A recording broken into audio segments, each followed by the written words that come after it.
Congrats, you're not invited to the family reunion anymore, my brother Michael announced casually while eating his sandwich. I was still holding my napkin standing near the table. Everyone sat there like it was a normal evening. Mom shrugged. Dad didn't even look up from his newspaper. Emma, my younger sister, giggled without taking her eyes off her phone. Oh, don't look so shocked, she said. You never really belonged. We're just making it official. No one asked why. No one defended me. They all acted like this was normal. I slowly sat down, opened my backpack and placed a blue folder on the table right over their smug silence. Page 1, I said.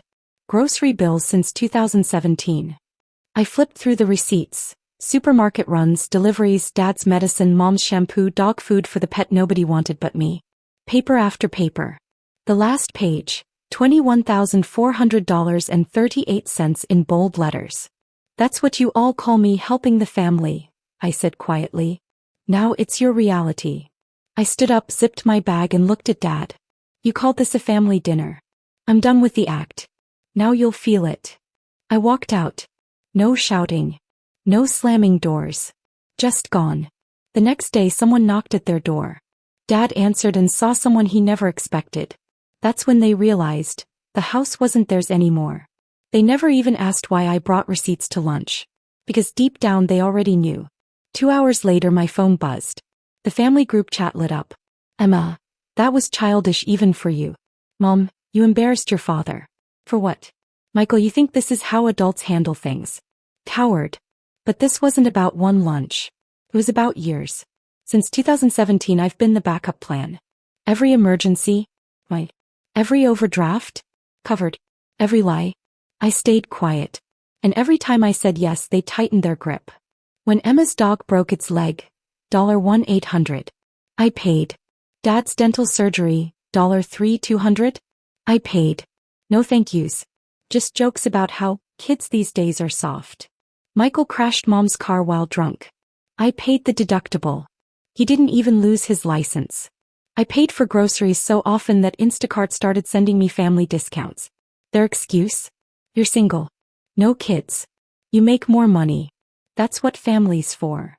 But when I finally said no, 2 months before that lunch, things changed. Mom asked me to cover Emma's rent again. I refused. Mom sighed like I'd hurt her. If you had any empathy, you'd understand she's trying. Trying? Emma hadn't kept a job for more than 4 months in 3 years. Her trying was yoga retreats, dating apps, and a failed Etsy shop. A week later, I saw Michael's Facebook post. A photo of me holding groceries outside their house. Caption. Some people bring wine to dinner. Our brother brings spreadsheets. #accountant vibes. Some people never change. The comments poured in. Classic James, counting every penny. Bet he charges for hugs too. Dozens of likes, even from distant cousins. I said nothing. Just saved every word.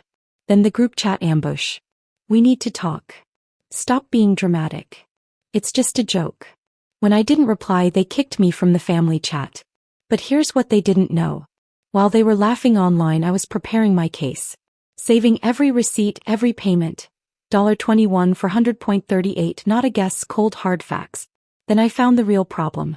While doing my taxes early, I saw a strange credit flag. Someone had used my social security number to co-sign a loan. I started digging. The timing matched perfectly with when Michael was starting his dream business. You know, the one that failed before it even had a name. The co-signer on the loan? Me. James D. Walker. They used a fake email and a fake signature. But it was my name. For a moment, I actually blamed myself. Maybe I made it too easy for them. Maybe I taught them to treat me like this. But then something inside me changed.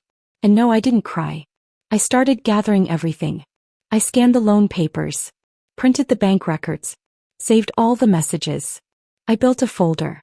A folder with every family expense I'd paid since 2017. Screenshots from the group chat making fun of me. Michael's Facebook post and the rude comments. A legal statement about the forged loan. Email backups and bank records. Emma's texts accidentally admitting she used my card. And a video I'd forgotten about. Dad drunk and laughing telling my uncle. James is like a debit card. Quiet and full of money. I uploaded everything to the cloud. Shared it with my lawyer. Then I waited. When I brought that folder to lunch, I didn't do it to hurt them. I did it to finally protect myself. This wasn't some misunderstanding. It was years of being used, hidden under fake smiles and family holidays. And now, they were going to understand what happens when the person they walked all over builds the exit door. Mom texted me. Let's talk, please. Just you, me, and Dad. No drama. Oh, Emma. Oh, Michael. Just the ones at the root of this. I said yes. Not because I wanted peace, but because I was ready to end this. We met at their favorite fake rustic bistro, the one they pretend is our family spot. I arrived 10 minutes early and picked the booth in the back near the wall far from the door. For once I wanted them to feel stuck. They showed up right on time. Mom looked exhausted, the kind of tired that comes from running out of lies. Dad looked annoyed, already scanning the room for an escape. We didn't order food. Not even water. They sat down like they were at a court hearing. We didn't come here to fight, Mom said. Then don't, I replied. Silence. Dad leaned in. You made your point. What do you want? Money back? An apology? A thank you post? He thought this was a deal. It wasn't. I pulled out the folder. The original, not a copy. I put it on the table. Let's take a trip down memory lane, I said. I opened to the fake loan papers. Page 24. This is where Michael used my name to get $9,000. Guess who signed as a witness? You, Dad. Dad's face changed. His eye twitched. A drop of sweat. Mom tried to grab the folder. I pulled it back. Not yet. I showed the group chat screenshots. Emma calling me cold and manipulative, saying I never really cared about the family. You laughed at that, Mom. Remember? You joked I was bitter because no one married me. She looked down. No smugness left. I took out a USB. This is from last Thanksgiving. You didn't know my phone was recording after I stepped out to take a call. I hit play. Dad's voice, clear as day. He thinks he's better than us with his spreadsheets. He's a walking calculator. I'd replace him with a robot if it had a credit card. Mom's voice. Don't say that. He's not that bad. Dad. He's not that useful either. Once we pay off the house, we won't need him. I stopped the audio. Then I finally said what I'd wanted to for years. Congratulations. You're free. You'll never use me again. I pulled out a sealed envelope. As of this morning, the bank froze the deed. I removed myself as co-owner. The mortgage payments stop now. Mom's mouth dropped open. You took the house from us? No. I stopped paying for it. Now it's between you and the bank. You've got 30 days to leave. But hey, now you'll really be independent. Isn't that what you wanted? Dad slammed the table. You always think you're the smartest one here, don't you? You think this makes you better. I smiled, not to be mean but because I finally felt free. No.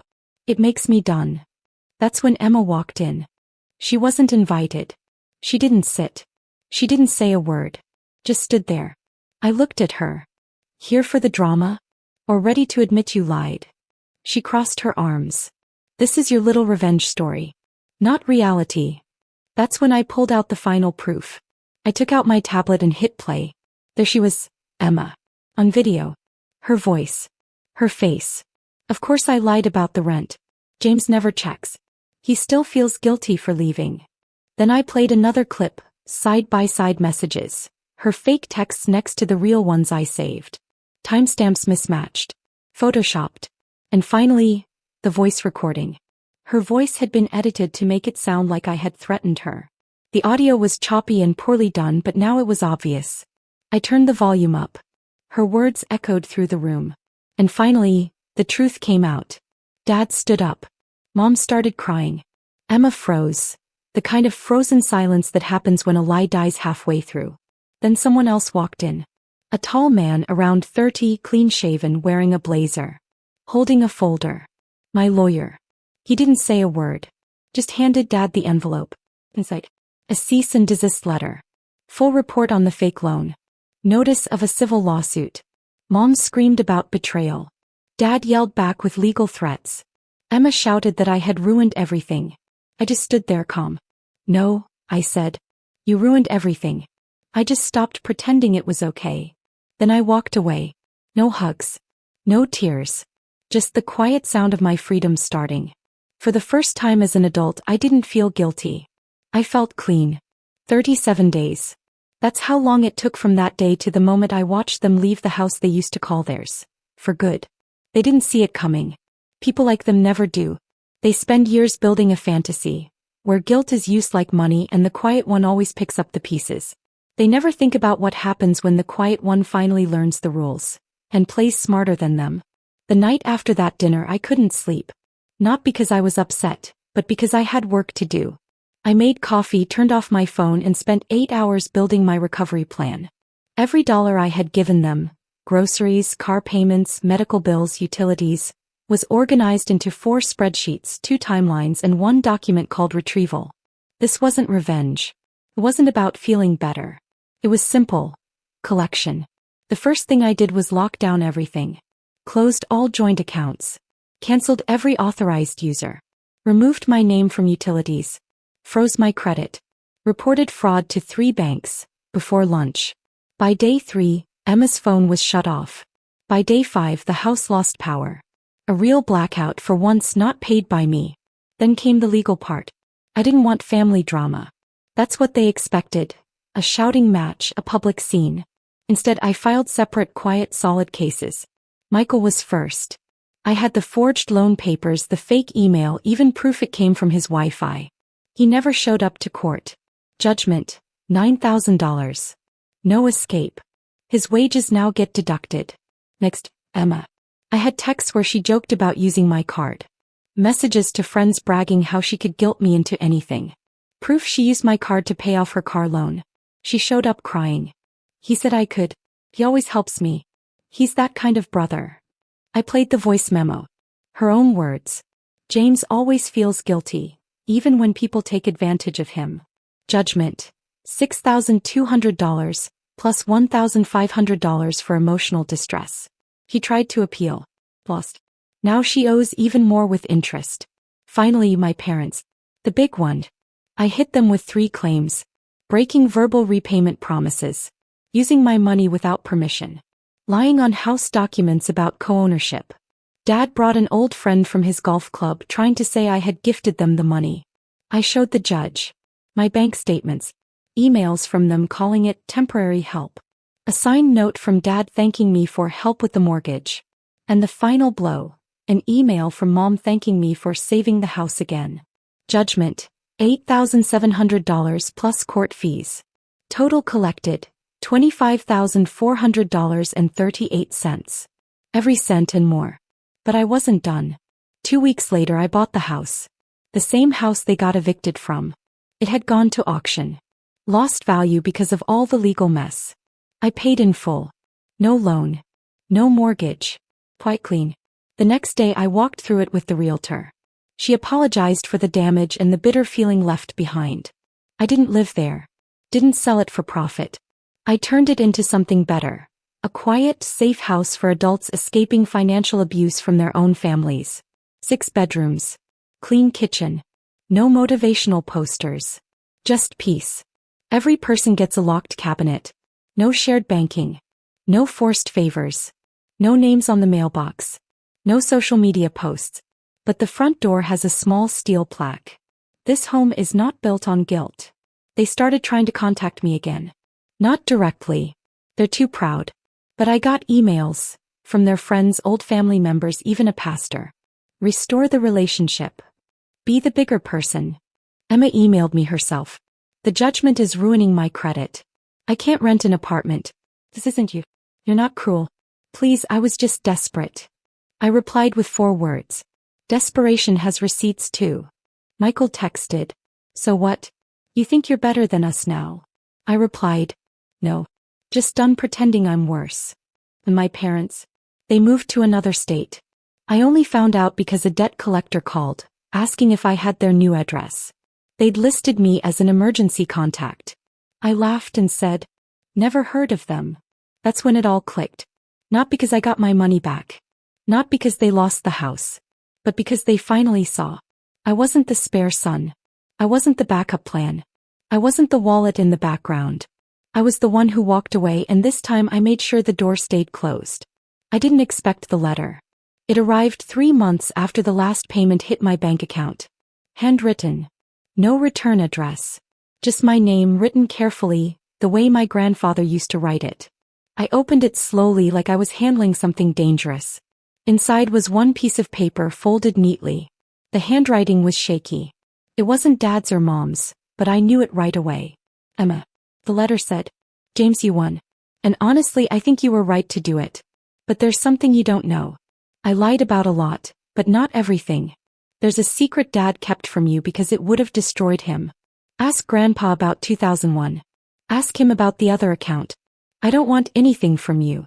Just find the truth before it's too late. I sat there staring at the letter. I wasn't angry.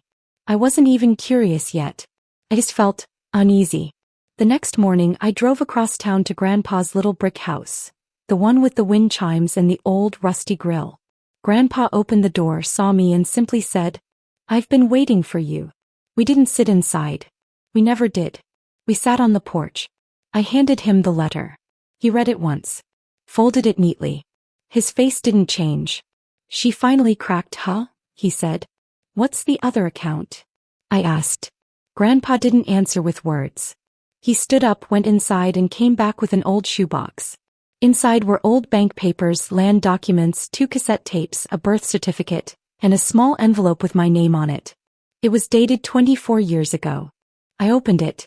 I read it. Then I read it again. And suddenly everything I believed flipped upside down. My real mother's name wasn't Margaret Walker. It was Hannah Cole.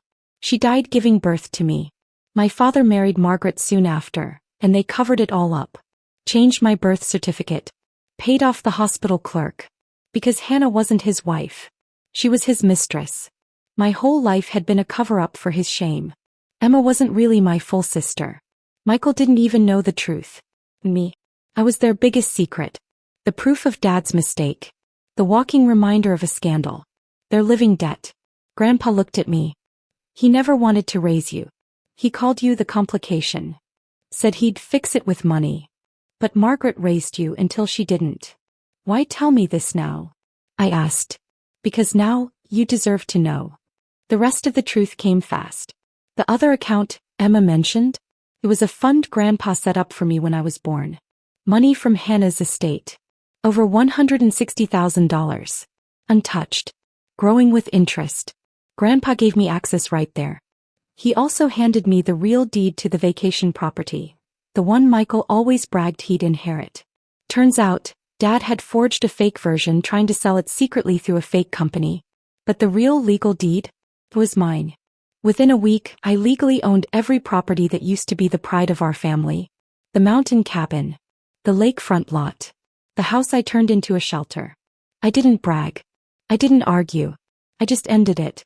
Here's how the rest played out. Michael, after losing in court, his life fell apart. Tried to start a crypto scam. Got flagged by the SEC. His ex leaked embarrassing messages. Now he rents a small room above a vape shop in Florida, fixing computers for pyramid scheme companies. Still hasn't paid a cent of what he owes me. But I garnish his tax refunds. Every time he files, I get paid first. Emma. She actually tried to turn things around. Took a job at a vet clinic. Started paying me back in small amounts. She sent a real apology letter. It wasn't perfect, but it was honest. We don't talk. But I don't hate her anymore. And sometimes not hating someone is the best peace you can get. My parents? They moved to a trailer park in Arizona. Dad has gout. Mom doesn't talk. They tried one last trick. A fake GoFundMe for medical bills. I sent the site proof of the fake deed. The campaign got deleted. Their account was banned. No police charges. Just consequences. Me. I moved again. Found a quiet place with clean air. The shelter I built now houses 7 people. People like me. People whose families convinced them they owed everything and deserved nothing. I named it Cole House after the mother I never met. The mother who, even in death, gave me more than the people who raised me. I work with a nonprofit now. I help people recover from financial abuse by their families. We call it coercion recovery, which is just a fancy way to say helping people like me, people who had to pay just to exist. My last step? I sold the mountain cabin, the one Michael always called our future inheritance. I donated all the money to a scholarship fund for students estranged from their families. I called it the Spare Son Grant. I'm not bitter. I'm not broken. But I'm done being quiet so they could tell their lies. I was never their backup plan. Never the forgotten one. I was the wake-up call. No. They don't get my money. They don't get my time. They don't get my number. When I bought my new phone, I didn't save a single contact. No mom. No dad. No Emma. No Michael. Just one name. Grandpa. In the notes. The only one who told me the truth. And here's the thing about the truth. Once you finally hear it, you stop settling for anything less.